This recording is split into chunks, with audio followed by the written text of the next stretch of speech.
Assalamualaikum warahmatullahi wabarakatuh. Kami dari kelompok 8 yang beranggotakan Alvin Dewa Yanuar, NIM 017, Vinandia Tika Permatasari, NIM 013, dan Aziza Fitri Rahmawati, NIM 031.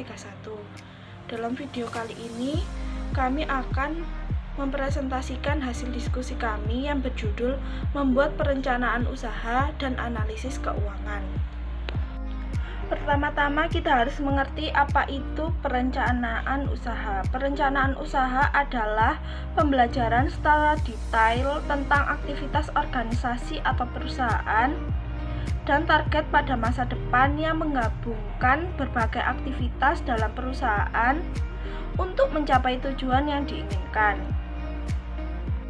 Adapun prinsip-prinsip perencanaan usaha yang harus kita pahami antara lain, perencanaan usaha harus dapat diterima oleh semua pihak. Perencanaan usaha harus fleksibel dan realistis. Perencanaan usaha harus mencakup seluruh aspek kegiatan usaha. Yang terakhir, perencanaan usaha harus merumuskan cara-cara kerja usaha yang efektif dan efisien. Adapun manfaat yang akan kita peroleh jika kita menyusun perencanaan usaha, antara lain untuk menunjukkan bahwa bisnis ini layak dan menguntungkan. Perencanaan usaha akan membuat kita dapat melihat dengan jelas apakah usaha yang dijalani nanti memiliki keberhasilan yang tinggi. 2. Mendapatkan pembiayaan bank. Dengan adanya perencanaan usaha yang jelas akan memudahkan kita untuk mencari bantuan kerjasama dari berbagai pihak. Yang ketiga, mendapatkan dana investasi. Perencanaan usaha yang jelas dan mendapatkan pinjaman melalui pihak-pihak lain yang berpotensi akan mendukung kepenuhan investasi usaha. Yang keempat, mengatur dengan siapa harus bekerja sama dan membentuk kerjasama dengan perusahaan-perusahaan lain yang sudah ada dan saling menguntungkan. 5. Mendapatkan kontrak besar. Perencanaan yang baik menarik minat perusahaan-perusahaan yang lebih besar. 6. Menarik tenaga kerja. Inti perencanaan yang baik mengundang orang-orang tertentu yang profesional atau mempunyai keahlian yang dalam bekerja sama. 6. Memotivasi dan fokus. Dalam perencanaan yang baik menjamin adanya perhatian yang fokus pada tujuan dan berbagai personil yang ada dalam perusahaan. Adapun langkah-langkah yang perlu kita lakukan jika ingin menyusun perencanaan usaha. Langkah pertama yang harus dilakukan adalah membuat rencana bisnis, di mana kita harus mengetahui luar dan dalam industri yang akan dimasuki. 2. Menentukan visi sebagai rencana bisnis yang berfungsi mengkristalkan visi bisnis dan membimbing untuk memenuhi visi tersebut. 3. Menentukan audiens. Jika audiens dari bisnis plan merupakan investor atau berencana merekrut investor bermodalkan bisnis plan, maka perlu membuat bisnis plan yang sesuai dengan investor. 4. Yaitu membuat kerangka rencana bisnis yang memuat tentang pernyataan misi, ringkasan eksekutif, penawaran produk atau jasa, target marketing, marketing plan, analisis industri dan kompetisi, laporan keuangan, dan resume of company principal, penawaran, dan membuat bisnis plan secara profesional. Di sini saya Aziza Fitri Rahmawati ingin melanjutkan penjelasan dari Vinandia. Nah, di sini saya akan menjelaskan mengenai kegiatan-kegiatan perencanaan bisnis, komponen-komponen perencanaan bisnis, dan analisa keuangan. Nah, yang pertama saya akan menjelaskan mengenai kegiatan-kegiatan perencanaan bisnis yang meliputi mempelajari dan meramalkan masa depan usaha, menentukan sasaran beserta fasilitas yang diperlukan usaha, menentukan prosedur yang digunakan dalam usaha, kemudian menentukan rencana dan anggaran usaha, dan yang terakhir adalah membuat kebijakan usaha.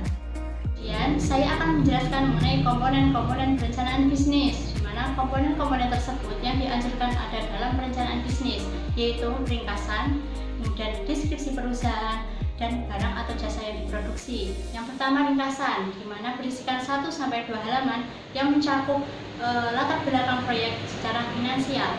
Kemudian mengenai deskripsi perusahaan, di mana berisikan gambaran singkat mengenai profil perusahaan yang akan menjalankan suatu proyek, misalnya aspek hukum, kemudian sejarah atau historis perusahaan, kemudian visi, misi, sasaran, tujuan, dan kepemilikan perusahaan.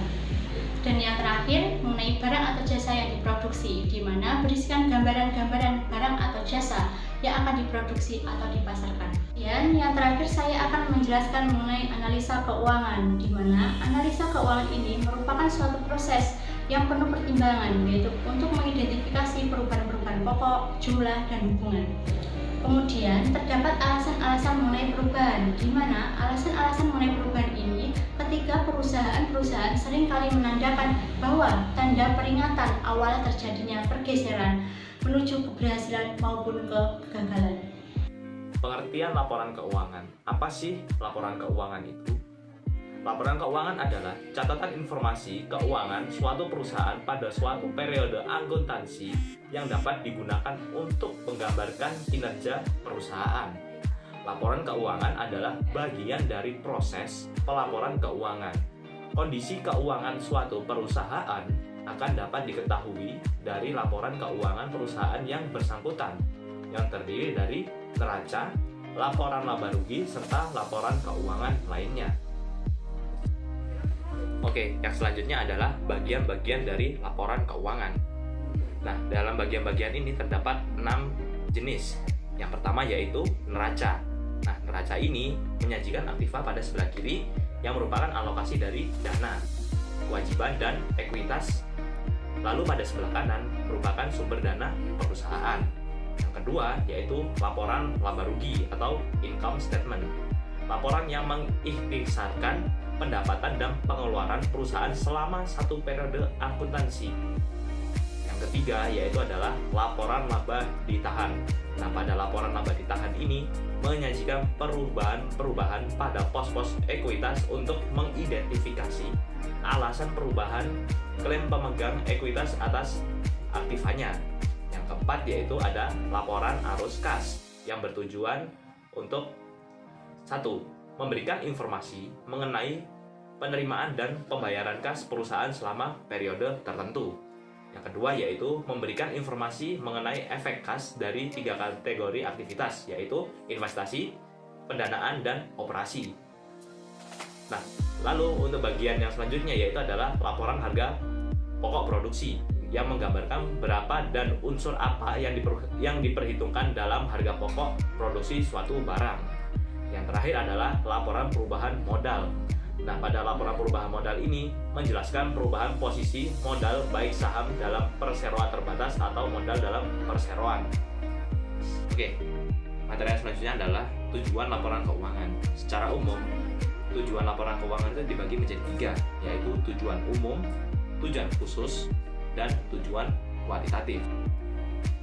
Oke, yang selanjutnya adalah kinerja keuangan.